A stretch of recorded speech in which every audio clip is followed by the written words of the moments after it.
ففروا إلى الله. بسم اللہ الرحمن الرحیم الحمد للہ رب العالمین والصلاة والسلام علی سید الانبیاء والمرسلین اما بعد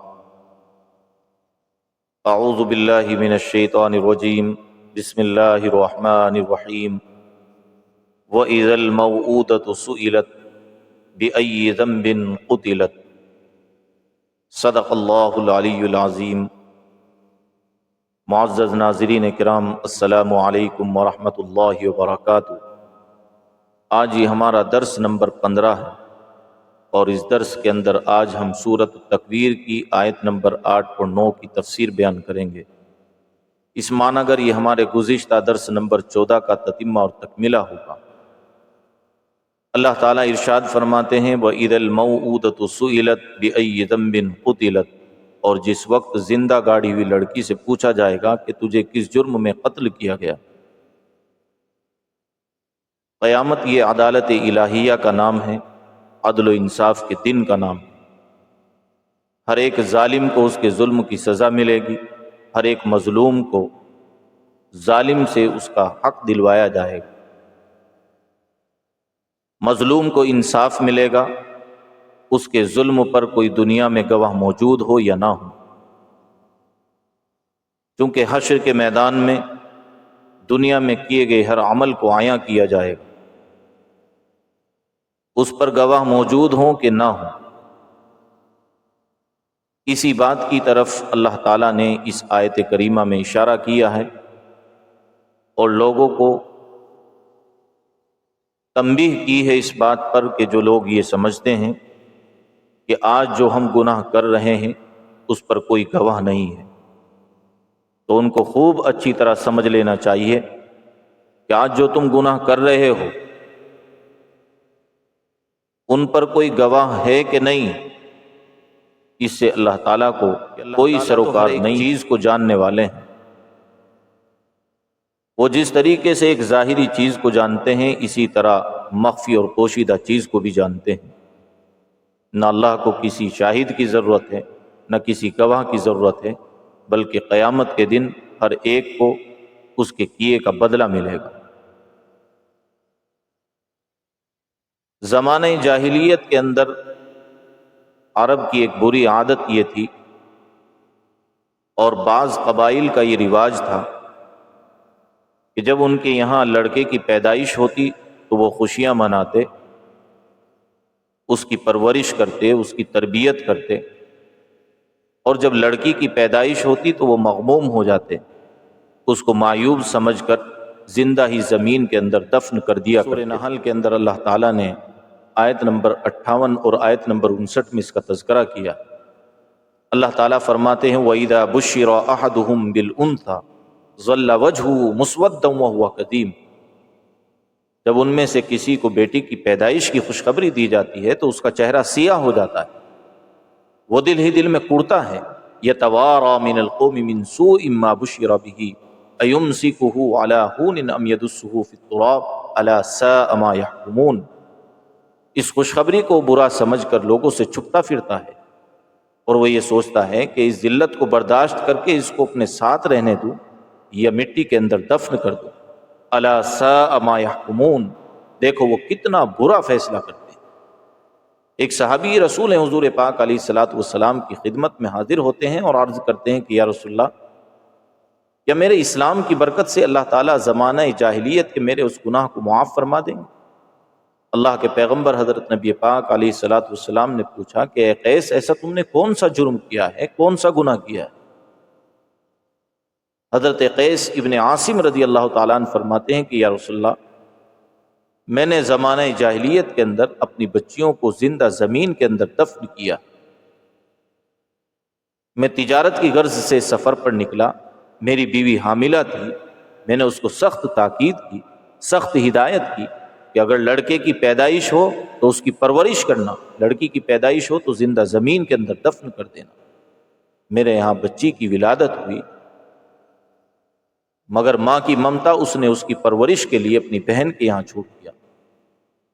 میں سفر سے واپس آیا تو مجھے بتلایا گیا کہ بچی کی پیدائش ہوئی تھی، اس کو زندہ ہی زمین کے اندر دفن کر دیا گیا۔ چند سالوں کے بعد میں دیکھتا ہوں کہ ایک بچی ہنستی مسکراتی ہوئی میری بیوی کے پاس آتی ہے اور اس سے بات کرتی ہے۔ مجھے بھی اس بچی پر پیار آیا، محبت آئی، اور میں نے اس بچی کو بلایا، اس کے سر پر شفقت والا ہاتھ رکھا۔ میری اس بچی سے اس محبت کو دیکھ کر میری بیوی سے رہا نہ گیا اور اس راز کو فاش کر دیا کہ یہ بچی کسی اور کی نہیں بلکہ میری اور آپ کی بچی ہے۔ یا رسول اللہ، میری وہ محبت نفرت میں تبدیل ہو گئی۔ میں نے اسی وقت اس بچی کو لیا اور بیابان کی طرف نکل پڑا۔ میں نے ایک زمین میں گڑھا کھودا۔ جس وقت میں گڑھا کھود رہا تھا مٹی میرے کپڑوں پر لگتی تھی تو وہ بچی صاف کرتی تھی۔ وہ بچی مجھے ابو ابو کہتے ہوئے نہیں تھک رہی تھی، لیکن یا رسول اللہ مجھے ترس نہ آیا۔ میں گڑھا کھودنے سے فارغ ہوا تو میں نے اس کو اس کے اندر دھکا دے دیا، اس کے اوپر مٹی ڈالنی شروع کی تو بچی مجھے کہتی رہی، چیختی رہی، پکارتی رہی کہ ابو مجھے یہاں آپ تنہا چھوڑ جائیں گے؟ میں نے کون سا جرم کیا ہے؟ مجھے کس جرم کی سزا دی جا رہی ہے؟ یا رسول اللہ، آج تک میرے دل و دماغ پر ان چیخوں کا اثر ہے۔ یا رسول اللہ، کیا میرے اس گناہ کو اللہ تعالیٰ اسلام کی برکت سے معاف فرما دیں گے؟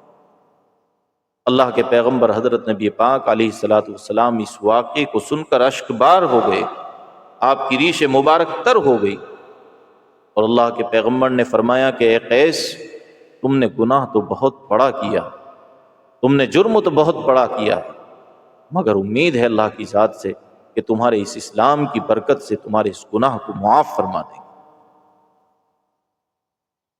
یہ معاشرہ تھا عرب کا کہ جہاں بچیوں کو زندہ ہی زمین کے اندر دفن کر دیا کرتے تھے۔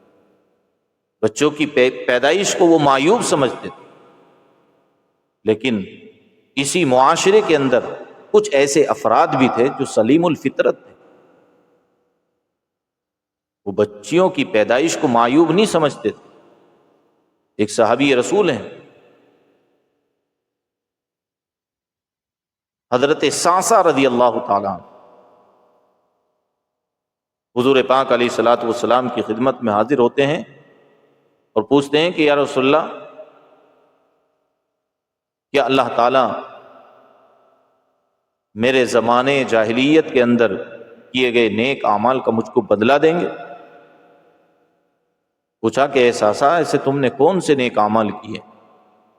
فرمایا کہ یا رسول اللہ، میں نے کتنی بچیوں کو زندہ درگور ہونے سے بچایا۔ یا رسول اللہ، میں سفر پر تھا، ایک مکان پر پڑاؤ ڈالا، میں صاحب مکان سے محو گفتگو تھا، اسی دوران اندر سے آواز آتی ہے کہ ولادت ہوئی ہے۔ وہ مالک مکان پوچھتا ہے کہ لڑکا ہے کہ لڑکی؟ اس کو بتلایا جاتا ہے کہ لڑکی ہے۔ وہ فوراً بغیر کسی خوف کے کہتا ہے کہ بچی کو زندہ زمین کے اندر دفن کر دو۔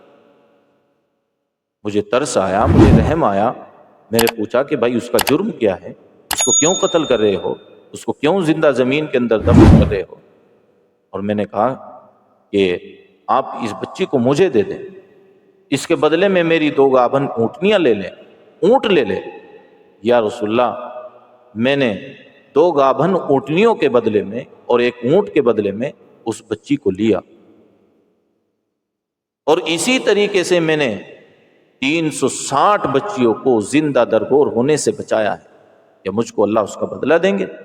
رسول پاک علیہ الصلوۃ والسلام نے فرمایا کہ اے ساسا،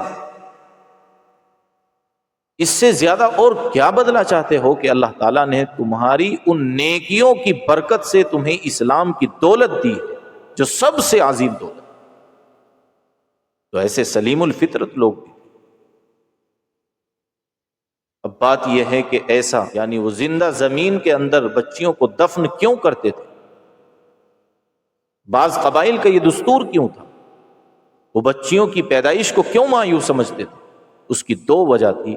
ایک وجہ یہ تھی کہ بچی کی پیدائش ہوئی ہے تو اب ان کے لیے کسب معاش کرنا پڑے گا، ان کے لیے روزی روٹی کا انتظام کرنا پڑے گا۔ وہ نہیں جانتے تھے وَمَا مِن دَابَّةٍ فِي الْأَرْضِ إِلَّا عَلَى اللَّهِ رِزْقُهَا، کہ جتنے زمین کے اوپر جاندار ہیں ان سب کی روزی اور روٹی کا مالک اللہ ہے۔ وہ نہیں سمجھتے تھے وَاللَّهُ خَيْرُ الرَّازِقِينَ، اللہ ہی بہترین روزی دینے والا ہے۔ اور دوسری وجہ یہ تھی کہ اب بچی کی پیدائش ہوئی ہے تو کوئی داماد بنانا پڑے گا، داماد بنانے کو وہ مایوس سمجھتے تھے، ان کے سامنے جھکنا پڑے گا، حالانکہ وہ نہیں سمجھتے تھے کہ داماد کے لیے کیا تعلیم ہے اسلام۔ داماد کے لیے تو یہ ہے کہ جیسے اس کے اپنے ماں باپ ہیں ایسے ہی وہ اپنے ساس اور سسر کا اکرام کرے، ان کو عزت کی نگاہ سے دیکھے۔ داماد ہونے کا یہ ہرگز مطلب نہیں ہے کہ داماد کے سامنے سسر جھکے، ساس جھکے، نہیں، اب وہ اس کے ماں باپ ہیں، اب وہ ان کا اکرام کرے گا، اسلام کی تعلیمات ہیں۔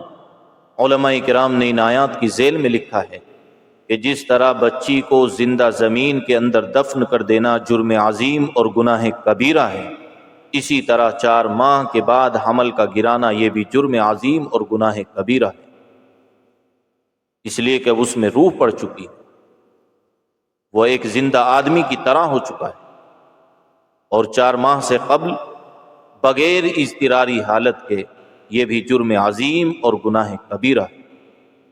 اس لیے ہمیں اس مسئلے میں بڑی احتیاط برتنے کی ضرورت ہے۔ کبھی اگر یہ مسئلہ سامنے آئے تو ہم مستند مفتیان کرام سے اس مسئلے کی نوعیت معلوم کر کے اپنے اس مسئلے کو حل کرائیں۔ اللہ تعالیٰ مجھے بھی آپ کو بھی عمل کی توفیق عطا فرمائے۔ وآخر دعوانا الحمد للہ رب العالمین۔